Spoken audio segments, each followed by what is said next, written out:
Yo les gars, on se retrouve aujourd'hui pour une toute nouvelle vidéo, j'espère que vous allez bien, en tout cas moi ça va super. Donc les gars, je fais cette vidéo parce que vous savez, cette semaine c'est le retour enfin de la Ligue des Champions, avec le choc contre l'Inter. Donc je voulais faire une vidéo avant match pour parler de ce match, parce que pour moi c'est une rencontre que le Barça devra absolument gagner. Ça, je vous expliquerai ça pourquoi, et je vais également vous dire pourquoi le Barça peut avoir des difficultés à gagner. Donc on commence tout de suite. Alors comme vous le savez, le Barça a joué hier soir sur la pelouse de Majorque. Il y a eu du bon et du mauvais.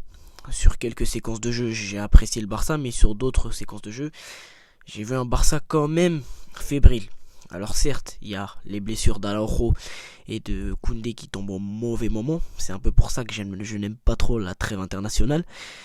Surtout que le Barça a un énorme mois d'octobre, avec une rencontre contre le Bayern, 2 matchs contre l'Inter, un match contre le Real, le Classico, un match contre Villarreal et un match contre Bilbao. Donc c'était pour vous dire que le Barça a un calendrier ultra costaud pour ce mois d'octobre, et les blessures de Koundé et Araujo, à vrai dire, ils tombent au mauvais moment.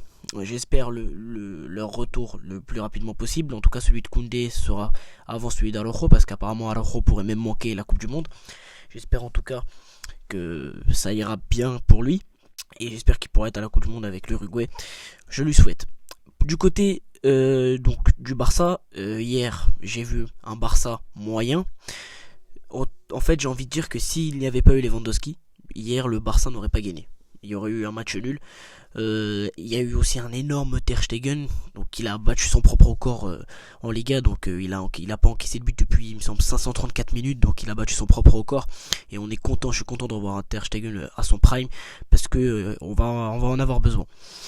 Du côté de l'Inter, donc l'Inter, on a vu que c'est une équipe en difficulté. Ils ont perdu hier face à l'AS Roma chez eux 2-1, avec un but notamment de Paulo Dybala. Donc l'Inter, il y a des fois où ils sortent des prestations correctes, il y a des fois où c'est beaucoup plus compliqué. Hier, ils ont essayé de produire un beau football, mais j'ai envie de dire que l'AS Roma, ils leur ont tendu un piège, parce que c'est sur 2 occasions. La Roma a réussi à déjouer et a réussi à mettre en difficulté assez facilement l'Inter, et c'est ce que le Barça devrait absolument faire mardi soir, sachant que le Barça a des joueurs quand même comme Dembélé et Rafinha qui sont capables de provoquer et de déborder la défense pour pouvoir après centrer pour Lewandowski, qui lui fait le reste du travail. Donc c'est pour ça que, en fait, le mardi soir, vu que le Barça n'a pas sa défense centrale complète, j'espère qu'en tout cas que Xavi n'alignera surtout pas Alba et Piqué, parce que Piqué n'a pas 90 minutes dans les jambes pour jouer un match de Ligue des Champions aussi important contre l'Inter à l'extérieur, sachant qu'hier il était en difficulté, on voyait qu'il manquait de rythme, il était en retard sur quelques duels, il a perdu tous ses duels à terre. Donc voilà, c'était très très compliqué. Je voyais également qu'il gagnait pas souvent ses duels aériens. Pourtant il est grand en taille, on le voit Piqué à l'époque, il gagnait souvent ses duels aériens, mais il en manque de rythme, ça se voit. Jordi Alba, je l'ai trouvé vraiment fébrile défensivement, il se faisait souvent prendre par derrière. Voilà, il se faisait souvent prendre dans le dos. Donc voilà, je pense qu'Alba et Piqué ne doivent pas être titulaires. J'espère en tout cas qu'il alignera Eric Garcia, Christensen en charnière centrale, Baldé. Et à droite, j'attends de voir, parce que même De Jong, qui lui aurait pu dépanner en défense centrale, est blessé. En attendant, pour moi, mardi soir, la meilleure défense du Barça, ce sera l'attaque. Ça veut dire que le Barça devra marquer beaucoup de buts, devra finir ses occasions, et ne devra pas avoir à regretter ses occasions, comme face au Bayern. Le Barça avait terminé le match contre le Bayern en étant frustré. Il faudra pas que ce soit la même chose face à l'Inter. Il faut que la moindre occasion que le Barça ait, il la mette au fond. En plus, on a un Lewandowski qui est au top de sa forme. Il est déjà à 12 buts cette saison avec le Barça, toutes compétitions confondues, 9 en championnat et 3 en Ligue des Champions. Donc voilà, j'espère que ça va aller. Au milieu de terrain, j'ai vu que Gavi est incertain, parce qu'il a une petite blessure. J'espère que ça va aller et qu'il sera là, parce que s'il n'y a pas Gavi, il y a Busquets, Pedri, Kessié. Mais c'est bizarre de voir Kessié et Busquets les deux sur le terrain, sachant qu'ils peuvent tous les deux jouer milieu défensif. Je préfère plutôt que ce soit Busquets, soit Kessié qui soit aligné en milieu défensif et qui est deux milieux centrales comme Pedri et Gavi, plutôt que Kessié soit en milieu central. Kessié, je l'aime plus quand il joue MDC plutôt que quand il joue MC. C'est mon point de vue, mais je pense que si Gavi est bien présent, je pense qu'il devrait jouer avec Pedri et Busquets au milieu de terrain. En attaque, ça devrait être du classique, hein, Rafinha, Lewandowski, Dembélé.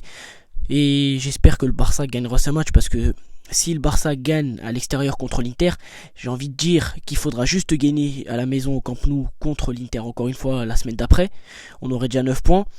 Et après aller gagner chez Pilsen. Et ça ferait 12 points. Alors est-ce qu'avec 12 points on se qualifie pas ? Bah si, parce que ça veut dire qu'on bat 2 fois l'Inter. Donc avec 12 points, le Barça est assuré d'être qualifié. On n'aurait même pas besoin de battre le Bayern au Camp Nou, même si pour moi il faut absolument aussi essayer de battre le Bayern au Camp Nou, c'est très très important. Je voulais également parler de l'Inter. Donc l'Inter, pour revenir dessus, défensivement depuis le début de la saison, c'est assez fébrile. Je vois De Vrij et Skriniar, c'est pas ouf depuis le début de la saison.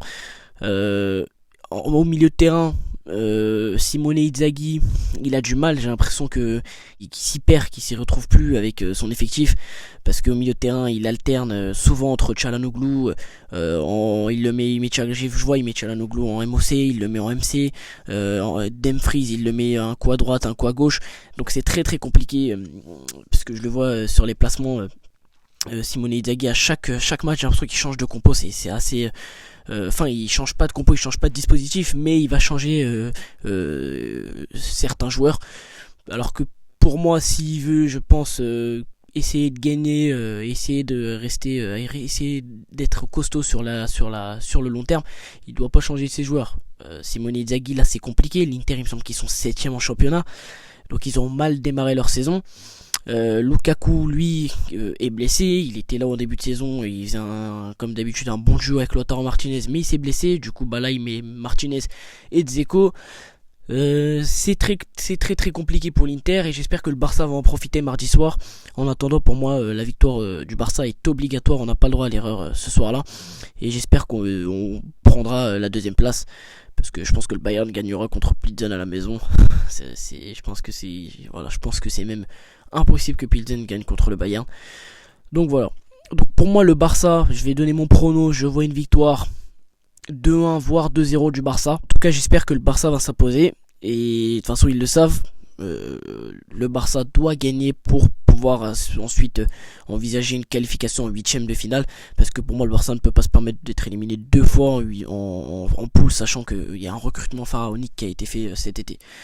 Donc j'espère en tout cas que le Barça gagnera, et on se retrouve donc pour une toute prochaine vidéo. En attendant, vive le foot et Visca Barça.